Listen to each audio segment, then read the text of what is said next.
नमस्कार मित्रांनो, मी आहे योगेश सोलंकी. माझ्या ऑफिशियल यूट्यूब चॅनलमध्ये सगळ्यांचं स्वागत आहे.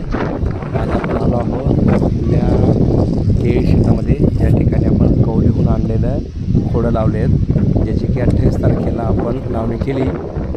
आज आहे 15 तारीख. त्या दिवशी आपण 20 माणसं बोरस शिवारातले आपण निंदण्यासाठी बोलवले आहेत. मित्रांनो, साधारणतः 28 तारखेला आपण खोडं लावलं. त्याच्या आधी आपण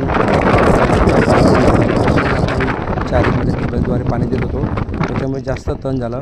पण तण झाल्यामुळे आपले जे खोडं होते, जे फुटले होते, ज्यांचे कोंब फुटले होते, ते सुद्धा दिसत नव्हते. आणि आता 2-4 दिवसात बळीराजाचे सुद्धा आगमन होतं आहे. मला वाटतं काल रात्री मुंबईला पाऊस पडला, इतर परिसरात पण पाऊस पडला. नाही तर 2-4-5 दिवसात आपल्याकडे पण पाऊस येईल. आणि जर एकदा का पाऊस लागला की हे जे तण आहे हे जास्त वरती मान काढेल आणि पिकाला दाबून देईल. त्यासाठी आपण अर्जंटमध्ये काल 20 माणसं मजूर आणले आणि निंदायला सुरुवात केली. आपण बघतायत की निंदलेलं आणि बिगर निंदलेलं, ज्याच्याकडे तण आहे ते खूपच खराब दिसते आणि जे निंदलेलं आहे ते एकदम सुंदर दिसते. मित्रांनो,